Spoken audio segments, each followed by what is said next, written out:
Қайырлы күн, құрметті көрермендер. Бүгін біз үшін ерекше әрі маңызды тақырып Қазақстан Республикасының тәуелсіздік күніне арналған подкастқа қош келдіңіздер.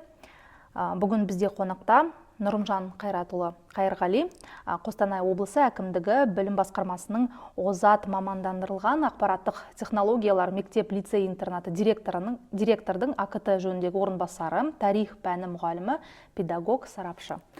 Қош келдіңіздер. Қайырлы күн, көргеніме өте қатты қуаныштымын. Көңіл күйіңіз қалай?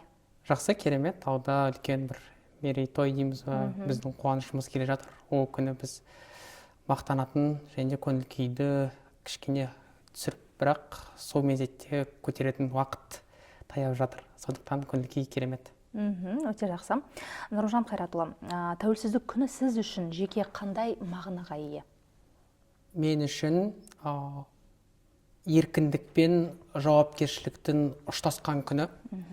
Неліктен бұл еркіндікті сан ғасырлар бойы аңсадық. Ол үшін ата-бабаларымыз қан төккен уақыт. Сонымен қатар алынған күннен кейін сен жеке тұлға ретінде өзің ғана үшін емес, осы болашақ мемлекеттің азаматтары үшін, өзінің ұрпағың үшін, жалпы мемлекет үшін жауапкершілікті сезіну.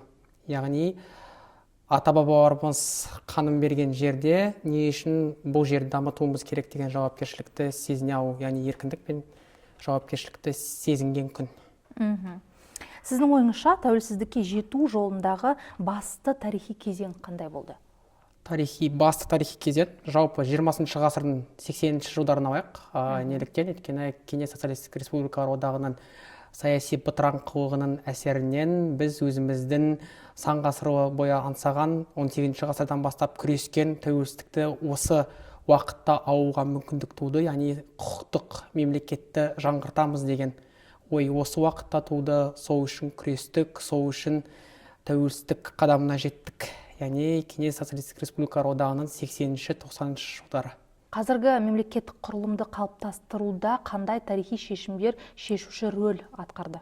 Жақсы, керемет. 1990 жыл 25 қазандағы республика жариялау, ол бірінші, екінші, 91-ші, 16-ші желтоқсан тәуелсіздікті жариялау, 93-тегі алғашқы конституция, 28 қаңтардағы, 95-тегі жаңартылған бүгінгі күнгі жүзеге асырып жатқан конституцияның жариялануы, сонымен қатар 90-шы жылдардың басындағы шекараны бекіту, делимитация және демаркацияны енгізу. Бұл кез келген құқықтық мемлекеттің негізгі өзегі тұрақтылығы, яғни тамыры. Біз бірінші құқықтық мемлекетті құжат ретінде бекітіп алдық, оны дәлелдедік, және де ол бойынша бүгінгі күні әлі күнге дейін сол құжаттамалар бойынша өз мемлекетімізді дамытып жатырмыз.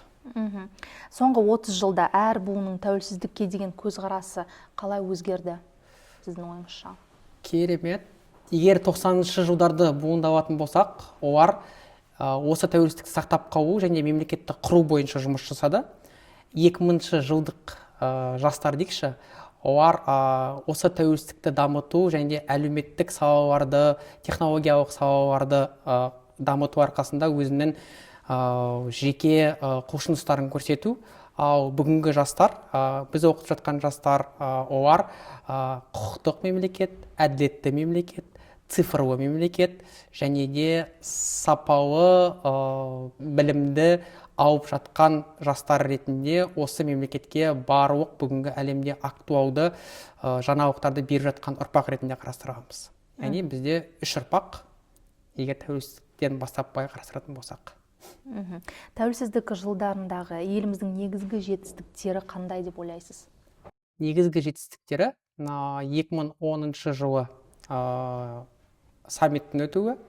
Біз ол саммитті басқардық. Бұл үлкен жетістік. Еуропа қауіпсіздік ынтымақтастық ұйымын жетекшілік ету, ол өте үлкен жетістік деп ойлаймын. Сонымен қатар әлемдік аренаға біз өзіміздің мәдениетімізді тамсандырдық, көрсеттік. Ол 2017 жылғы эксподағы біздің мемлекетте өтуі. Сонымен қатар 95 жылы әлемде жоқ, аналогы жоқ ассамблеяның құруы. Бұның барлығы жетістіктер деп айтуға болады. Тәуелсіздік ел экономикасының дамуына және инвестициялық климатқа қалай әсер етті? Инвестициялық климат дегеніміз не? Жалпы инвестиция қай уақытта келеді? мемлекет немесе адам тәуелсіз, құқықты және дербес болған кезінде. Сәйкесінше біз тәуелсіздікті алғаннан кейін басқа мемлекеттерге немесе халықаралық ұйымдарға өзіміздің құқықтық мемлекет екендігімізді көрсеттік. Сәйкесінше сырттан инвестиция тарту мүмкіндігі және оның дәрежесі жоғарылады. Өйткені біз өзіміздің мемлекетіміздің ішіндегі нормаларды заңдық тұрғыда реттедік. Ол керісінше сыртқы инвестицияларға, қалай айтсақ болады, гарантия. Яғни белгілі бір дәрежеде сапалықты береді. Егер құқықтық норма болмаған жағдайда инвестиция тарту өте қиын болатын еді. Бүгінгі күнде бізде мемлекетімізде, қателеспесем, 50-ден аса инвестициялық компаниялар бар. Ол әлемдік компаниялар, Google болсын, немесе мұнай, Chevron болсын, тағы басқа. Ол ненің арқасында келді? Ол осы тәуелсіздікті құқықтық нормада бекіткеніміздің әсерінен келді деп ойлаймын. Әлеуметтік салада білім беру, мәдениет, азаматтық санында қандай өзгерістерді ерекше сезінесіз? Халықаралық стандарттарға көшу сияқты. Өйткені қазір көптеген мемлекеттер IB, яғни International Bachelor бағдарламаларын мектептеріне енгізіп жатыр. Ол біріншіден. Екіншіден, біздің оқушыларымыз PISA, TIMSS халықаралық тестілеулерін тапсыруда, және де жалпы өзіміздің ұлттық білімімізді дейікші. Ұлттық білімімізді, өзіміздің ұрпағымызды басқа мемлекеттің балаларымен тең деңгейде жарыстыруға мүмкіндіктерді беріп жатыр.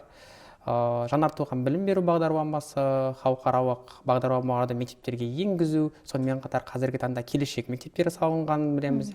Ол келешек мектептері толыққанды 100% жаһандық жағдайларды жасап жатыр. Бұның барлығы біздің мемлекеттің еркіндігі мен оның саяси көзқарасының жоғары болуында деп ойлаймын. Сіздің ойыңызша тәуелсіздікті нығайту үшін қазір не маңызды? Инвестициялар ма, технология ма, мәдениет пе, әлде адами капитал ма? Әлде барлығы ма? Керемет, өзекті аяқ. Сіз айтқан дүниелерден цифрлық немесе тағы басқа, оның барлығы адами капиталдан жүзеге асады. Адамға берілген саналы, сапалы ұлттық білім, сол адам осы мемлекетте жұмыс істеуге толыққанды жағдай жасайды. Және де сол адами капитал, білім алған, сапалы білім алған, саналы білім алған, ұлттық білім алған адам сенің мемлекетіндегі қажетті цифрлық технологияларды, экономиканы, саяси шешімдерді қабылдайтын тікелей, қалай айтсақ болады, бағыт-бағдар құрал ретінде қарастырады. Сонымен адами капитал маңызды деп ойлаймын. Дербес мемлекеттік саясаттың арқасында іске асқан бастамалар, жобалар немесе реформаларға мысал келтіре аласыз ба? Әрине. 2000 жылы, мәдениет жылы, мәдени мұра бағдарламасының, 2004-те мәдени мұра бағдарламасының қабылдануы, біз қазіргі таңда өзіміздің ұлттық тарихи ескерткіштерімізді, мұраларымызды ЮНЕСКО-ның қорғауына енгіздік. Сонымен қатар 2017 жылы рухани жаңғыру бағдарламасы негізінде әлемдік үлкен 100 бестселлерді қазақша тіліне аудардық. Сонымен қатар қазіргі таңда алаш зиялыларының мерейтойлары тойлануы, 140 жылдығы, 135 жылдығы, 150 жылдығы деген сияқты бұның барлығы реформалардың енгізілуінің арқасында деп ойлаймын. Азаматтардың елдің даму үдерістеріне және шешім қабылдауға қаншалықты қатысу деңгейі бар деп ойлайсыз? Кез келген құқықтық мемлекетте шешімдерге қатысу деңгейлері әртүрлі. Егер бай қарастырайық, бізде кезіндегі КСРО одағында білім алған, тәрбие алған ұрпақ бар, тәуелсіз елдің ұрпағы бар. Қазіргі таңда көбінесе әр ұрпақтың қатысу деңгейлері әртүрлі. Ол сайлауларға болсын, ол жаңағы референдумдарға болсын, немесе саяси көзқарастарды білдіретін алаңдарда болсын. Жалпы 90-шы жылдар мен қазіргі жылдар салыстырғанда, егер 90-шы жылдары біз шамамен 40% дейтін болсақ, саяси шешімдерге қатысуда, қазіргі таңда ол 65-70%-ға өскен секілді болып көрінеді өзіме. тарихи жадыны сақтау және оны жас ұрпаққа жеткізу қаншалықты маңызды? Жалпы тарихты жеткізу маңызды. Жад қалай қалыптасады? Жад осы тарихтағы өткен оқиғалардан сабақ алу арқасында тарихи жадыны қалыптастыру және оны беру мемлекеттің ең басты функцияларының бірі. Өйткені біз өзіміздің ата-бабаларымыз жүріп өткен жолда істеген іс-әрекеттеріне баға беру арқасында мемлекетке не керек екенін сұрағына жауап береміз. Сонымен қатар тарихи жады ол тарих білім беру бағдарламасы арқасында қалыптасуы мүмкін, ол осы тарихи ескерткіштерді насихаттау арқасында қалыптастыруы мүмкін, ол үлкен мемлекеттік реформалар арқасында қалыптастыруы мүмкін. Тарихи жадсыз мемлекеттің дамуы мен оның өткенге деген көзқарасы болмайды. Демек, тарихи жады құқықтық мемлекет үшін конституция маңызды болатын болса, мемлекеттің ары қаратай жүруі және оны насихаттауы ол тікелей тарихи жад арқылы болады.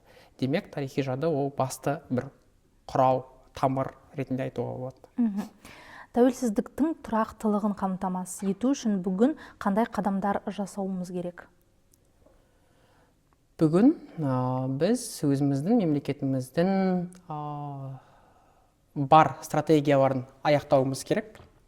Сонымен қатар әлемдік тенденция ұсынып жатқан жаңашылдықтарды енгізуіміз керек. Ол енгізілулер тек қана алып өзімізге қойып қана қоймай, оны өзімізге бейімдеу керек. Яғни біз оны ұлттық негізде құрастыруымыз керек. Негізгі өзегі ол жаһандықта болып жатқан программалар, бағдарламалар болатын болса, біздегі ол бағдарламалар біздің менталитетке, біздің санамызға, біздің ұлттық құндылығымызға негізделіп барып қана жүзеге асыру керек. Яғни қорытындылай келе біз өзіміздің құндылықтарымызды насихаттайтын, өзіміздің ұлттық тарихымызды көрсететін, құқықтық мемлекет екенімізді көрсететін әртүрлі бағдарламаларды өзіміз жасап шығаруымыз керек және оны әртүрлі алаңдарда таныстыруымыз керек. Стартап жобалар болсын, немесе IT бағдарламалар болсын, немесе әртүрлі бір ғылыми конкурстар, олимпиадалар болсын, оның барлығын дамытуымыз керек. Өйткені қазіргі әлем ол біліммен жарысатын және де білімділік деңгейін көрсете алатын мемлекет жеңіске жететін әлем. Болашақты елестетсек, 10-20 жылдан кейін кемелденген және нық тәуелсіздіктің нәтижесі ретінде нені көргіңіз келеді?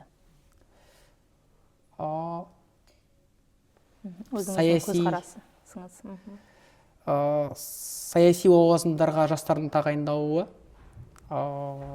қазіргі Z ұрпағының мемлекет үшін әртүрлі бағдарламаларды жасап, оның авторлары болуы, сонымен қатар ең бастысы тарихты насихаттау жолдарының алуан түрлігін көргім келеді.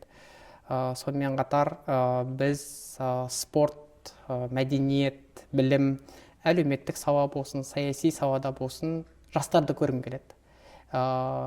Қазіргі оқытып жатқан ұрпақты көргім келеді. Яғни барлық мемлекет, барлық тарих сол ұрпақтың қолында қалады. Ол ұрпақтың өздеріне тән бағдарламаларында немесе жағдайларында соны дамытқанын қалаймын. Және де сіздің тілегіңіз осы мерекеге орай? Тәуелсіздік бізге берілген аманат. Қазақ ешқашанда өз тарихында аманатқа қиянат жасамаған. Аманатты сақтайық, аманатты қадірлейік және оны дамытуға бар жағдай жасайық. Сіздерге үлкен рахмет, осындай бір кішігірім сұхбатқа шақырғандарыңызға. Ой бөлісетін жастар көп болсын.